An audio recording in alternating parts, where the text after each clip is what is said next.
My name is the Archivist. The official record states the year is 2025. Here, in this library of secrets, we measure time differently by the weight of the truths we uncover. My function is to preserve these truths, to curate the files that have been officially closed but are not yet understood. I analyze the anatomy of a perfect crime, searching for the single, flawed cell that will cause the entire lie to collapse.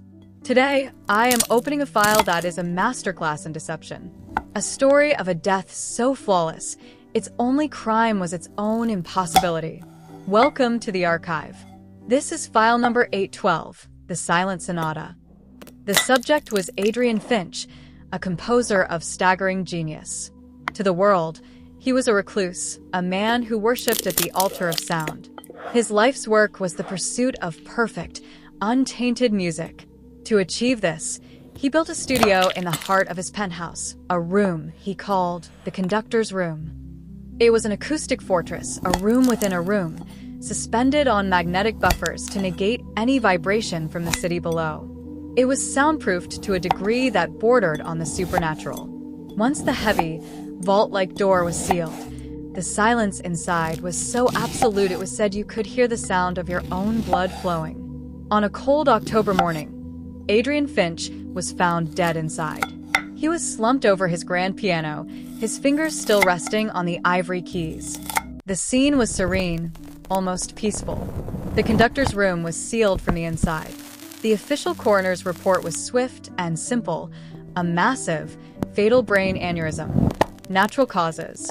There were no toxins in his system, no marks on his body, no signs of any kind of struggle. For the authorities, it was an open and shut case.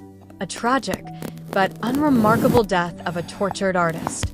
But there was one piece of data that made no sense. One detail, buried deep in the room's audio logs. Finch's hypersensitive microphones, always active, had been recording at the moment of his death. In the midst of absolute, perfect silence, at the exact millisecond his heart stopped, the system recorded a single, anomalous sound. A spike in the waveform lasting less than 1/10 of a second. It was a sound described by the audio technician as a fracturing, like a shard of glass breaking in a vacuum. With no source, no echo, and no physical explanation, the sound was logged as a ghost in the machine, a meaningless digital glitch. The case was closed, but not for everyone. Enter Detective Isabel Varga. Varga was a throwback, a homicide detective in a world leaning towards predictive algorithms and drone surveillance. She believed that data could lie, but a dead body never did. The official report was an insult to her intelligence. Her captain told her to let it go. "It's clean, Varga," he'd said. The man's heart just gave out. Happens to the best of us. But Varga couldn't shake the feeling of a perfectly constructed lie. Her investigation began not with evidence, but with absence. The absence of struggle, the absence of motive, the absence of a weapon. She started with Adrian Finch's life. He had few friends, but one prominent former colleague, Dr. Alistair Reed, a brilliant physicist with whom Finch had co-founded Quantum Leap before a bitter falling out years ago. Varga found Reed in his pristine university office. He played the part of the grieving friend perfectly. Adrian was a genius, but he was a fragile soul, Reed said, his eyes full of practiced sadness. He pushed everyone away. His work, it consumed him. I'm not surprised his body couldn't keep up with his mind. He spoke of corporate rivals, of the immense pressure Finch was under. He painted a perfect picture of a man succumbing to stress. It was a flawless performance. Varga left with nothing. For weeks, the case was a series of closed doors. The corporate rivalry angle was a dead end. Finch had no debts, no secret lovers, no hidden vices. He was exactly what he seemed, a brilliant hermit who loved music more than life. The file was getting colder. Varga was about to give up. But every time she did, her mind went back to that one impossible detail. The sound. The glitch. It was the only thing that didn't fit. The only flaw in the perfect story. She decided to stop investigating the man and start investigating the sound. This decision led her to Dr. Eris Thorne. Eris was not a detective. She was a forensic acoustician, a scientist obsessed with sonic impossibilities. She lived in a world of waveforms and frequencies. When Varga brought her the case, Eris was dismissive. A digital anomaly in a closed file, detective? I'm a scientist, not a ghost hunter. Just listen to it, Varga insisted. Tell me it's nothing. Eris listened. Once. Twice. A third time.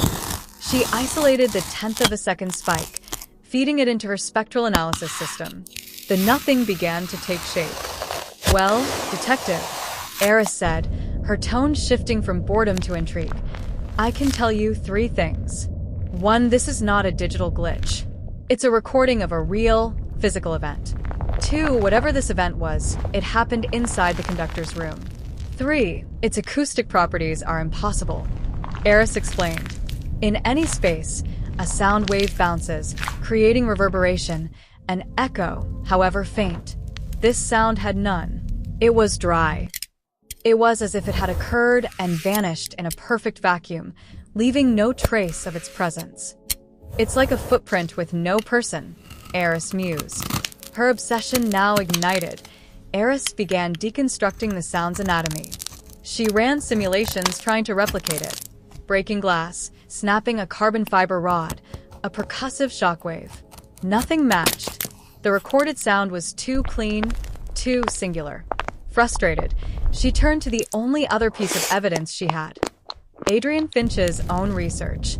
She found his last secret project, bioacoustic resonance. He was mapping the unique resonant frequencies of organic matter. He believed everything living had a keynote, a frequency at which it would vibrate catastrophically if exposed to a matching external frequency. His notes were filled with equations, a search for the keynote of life. And there, scribbled in the margins of a page detailing the resonant frequencies of human tissue, was a specific algorithm, an equation Eris didn't recognize. She ran the numbers. It was a frequency of immense power but incredibly specific, targeted at the microscopic level. She ran a new simulation, modeling what would happen if a sound wave at this exact frequency was introduced to a suspended blood vessel. On her screen, the simulated vessel held for a moment, then shuddered violently and burst. The simulation software registered the sound of that microscopic rupture. Eris isolated the sound wave. She placed it side by side with the phantom glitch from Finch's audio log. They were a perfect match. My God, she whispered. It wasn't the sound of the weapon. It was the weapon. The killer never entered the room. They aimed a focused, inaudible sonic wave from an adjacent building. The soundproofing couldn't stop a perfectly tuned vibration. It passed through the walls and into Adrian Finch's brain, targeting a key blood vessel. A catastrophic aneurysm, induced from a distance. The glitch was the sound of his own body breaking from the inside, the microscopic snap of his life ending, captured by his own hypersensitive microphone. A silent sonata. Eris Thorne's discovery reopened the case. The experimental sonic technology was traced back to a secret project at Alastair Reed's University. The same man who had performed his grief so perfectly. He had stolen Finch's research, refined it, and used it to eliminate his old rival, committing what he thought was the perfect, untraceable murder. The file was closed, this time for good. It reminds us that anatomy is not limited to what we can see. A person is a structure of flesh and blood, yes, but also a symphony of frequencies. And the most perfect murder isn't one where you hide the weapon. It's one where the weapon never truly existed at all. It was just a bad vibration. This file is now closed, but the archive is infinite. There are countless other paradoxes, other secrets waiting in the marrow of their stories. To unlock the next file and continue your access to this collection, subscribe to the Marrow Files. If the truth in this record resonated with you, leave a like and share your own theories in the comments below. The archive is always watching.